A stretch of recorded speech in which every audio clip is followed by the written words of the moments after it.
A enfermagem tem muito a esclarecer. A enfermagem, justamente, são os profissionais que acompanham ali o paciente 24 horas. Sim. Então, quem tem essas informações do paciente para conseguir atualizar de fato e para melhorar a terapêutica do paciente é a enfermagem.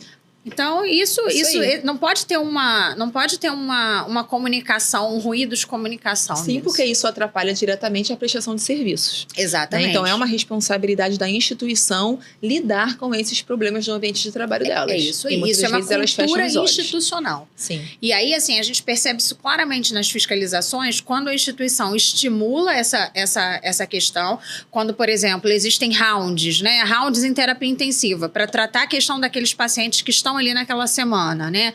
E é um round multiprofissional, a gente consegue entender que, justamente, verificar que a instituição entende a importância de todos os profissionais para discutir aquela questão daqueles pacientes, e as instituições que não têm isso como uma cultura institucional e que excluem todos os profissionais da área da saúde mantêm uma questão única e exclusivamente médica. Sim. Né? Então, E isso a verdade é essa, né, ô Daniele?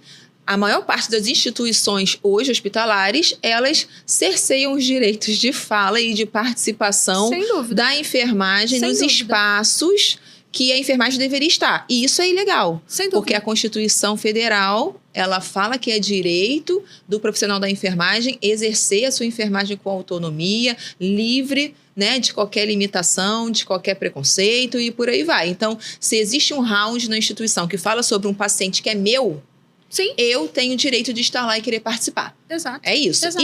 E tem um outro lado. Porque eu, enquanto enfermeira, eu também tenho que querer estar ali dentro. Sem dúvida. Porque cobra Sem dúvida. valorização, cobra visibilidade, cobra respeito. Mas quando tem uma oportunidade de fala, ela se omite. Ela dá para trás, ela não quer se expor, ela não quer aparecer, ela não quer assumir responsabilidades. E aí tem esse lado também que a gente sabe que existe. Exatamente. Infelizmente, a gente ainda tem profissionais que são muito inseguros, né? E aí são inseguros, e aí a gente discute outros problemas. Problemas de formação, problema de EAD, né? E aí entra problemas na formação profissional. Então, assim, tem profissionais que literalmente não sabem o que estão fazendo. Por isso que eu entendi que não adiantava só, para mim como professora, querer ensinar conhecimento técnico. Porque você sabe que eu, né, Sim. falo muito sobre SAI, sobre gestão, sobre processos de enfermagem, teoria. Eu percebi que não adiantava só ensinar esse conteúdo, porque os profissionais, eles precisam de uma base de desenvolvimento profissional, psicoemocional, para poder valorizar a sua própria ciência para colocar em prática. É isso. Então, por isso que eu criei o ProEAV3. Porque o ProEAV3, ele tem essa base em 3 pilares, por isso que é 3. São 3 pilares de sustentação que eu acredito que todo enfermeiro é obrigado a ter. Desenvolvimento pessoal e profissional. Sem dúvida. Conhecimento acerca da sua própria ciência, que é... A SAI agora é um conceito que está meio que... Em desuso. Deixando de existir, né? Mas o fortalecimento do processo de enfermagem, de todos os assuntos que permeiam a nossa ciência. É fundamental que o enfermeiro domine isso. E quando antigamente eu brincava, né? Falava, chegou a Miss SAI e tal. Aí tinha colega que falava, SAI? Que isso, Angélica? Sai daqui, pelo amor de Deus, SAI não. Processo de enfermagem não, diagnóstico não. Eu nunca entendi isso.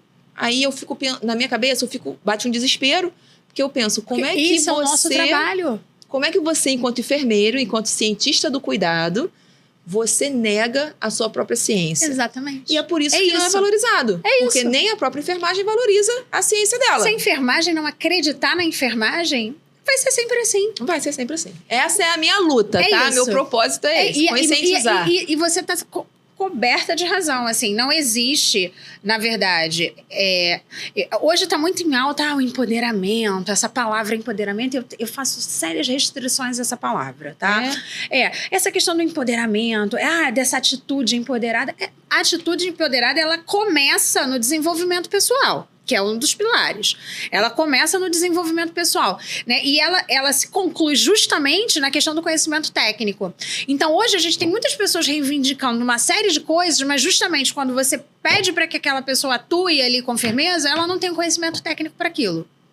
Então, gente, para a gente conseguir ocupar os espaços, e aí fica para quem está se formando, para quem está estudando, para quem está crescendo, né, e quer construir uma carreira sólida de sucesso na enfermagem, quem quer ocupar um espaço, de fato, precisa estudar.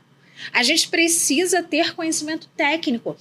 Não adianta justamente um profissional de enfermagem que não quer falar sobre processo de enfermagem, sobre diagnóstico, sobre intervenção de cuidado. Então não tem como, não faz sentido. Não faz sentido. Está no lugar errado. E aí é uma questão que aí é um desenvolvimento pessoal. É a pessoa ser honesta consigo mesmo e verificar, bom, não é isso que eu quero.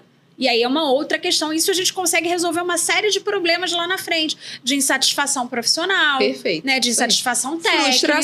Frustração. E por uma... submissão. Exatamente. Então, assim...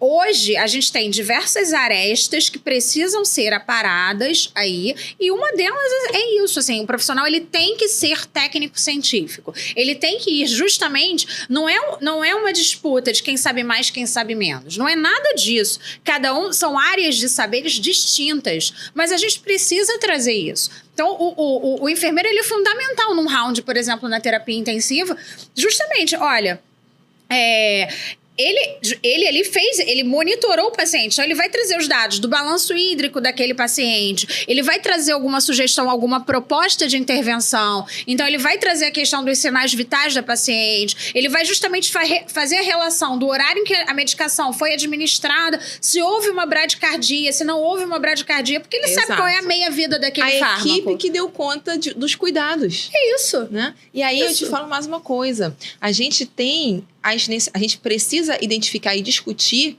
as necessidades psicobiológicas, psicossociais, psicoemocionais, que quem acompanha é a enfermagem. Exatamente. Então, nós, mais do que nenhuma outra categoria,